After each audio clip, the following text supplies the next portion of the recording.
En bourguignon ou à la provençale, ce bœuf est destiné en grande partie aux assiettes des élèves de 10 lycées de Dijon. Ce sont 2 agriculteurs de Côte d'Or qui ont monté cet atelier de découpe.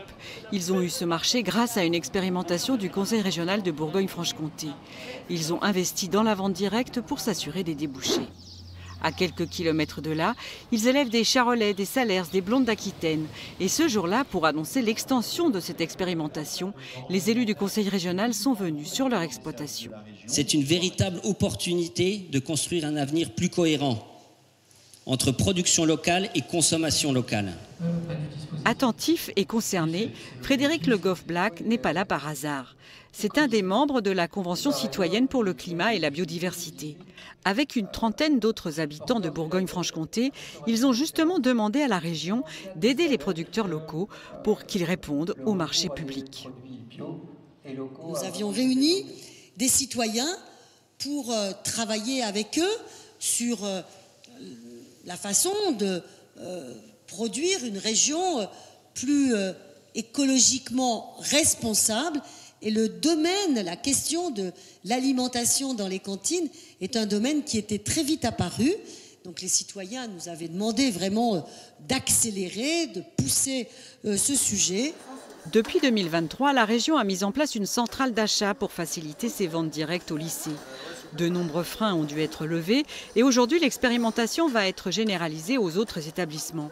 Frédéric Le Goff-Black, le citoyen de la Convention, lui voudrait encore aller plus loin.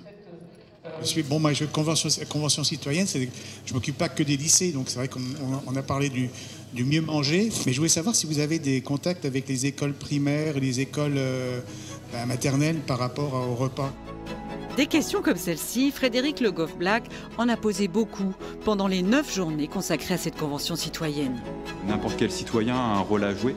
À la fin de la convention citoyenne, on va avoir des propositions à faire et je pense qu'on est dans le bon sens. De novembre 2023 à juin 2024, les membres de cette convention se sont retrouvés pour imaginer des modes de vie durables, adaptés au réchauffement climatique, pour habiter, consommer, se nourrir, se déplacer, travailler en Bourgogne-Franche-Comté. Au final, ces citoyens ont proposé 272 actions. 10 d'entre elles ont été validées par les élus pour être appliquées dès cette année. C'était en février dernier, en séance plénière. Nous avons un engagement fort qui avait été pris par la présidente et que nous mettons en place, c'est-à-dire de faire un retour annuel à ces citoyens et citoyennes engagés dans la Convention pour que tous les ans, nous puissions leur faire un retour vraiment de ce que nous avons mis en place, des difficultés éventuelles, et ce jusqu'à la fin du mandat. C'est capital qu'il y ait ce suivi parce que sinon, là, c'est nous qui ne serons plus crédibles. Cette feuille de route s'inscrit bien sûr dans les objectifs de réduction du CO2 de l'Union européenne de 55% en 2030.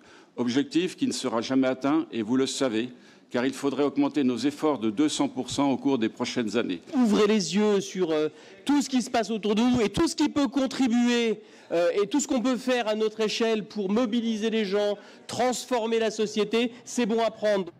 Consommer localement peut diminuer l'impact du transport sur le réchauffement climatique. La relocalisation des achats alimentaires des lycées fait partie des 60% de propositions des citoyens qui existent déjà ou sont prévues. Alors, est-ce que c'était vraiment utile d'organiser cette convention? Pour moi, ça vaut toujours le coup d'impliquer des citoyens. Ça vaut toujours le coup. Mais parce qu'on n'a pas assez le réflexe d'impliquer les citoyens.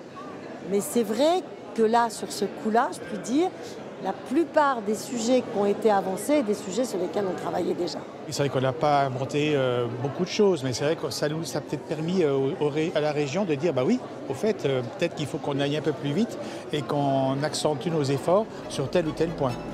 En 2050, la Bourgogne-Franche-Comté devrait avoir un climat méditerranéen.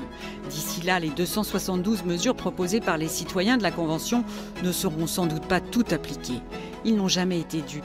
Pour eux, cet engagement, c'était un enrichissement personnel.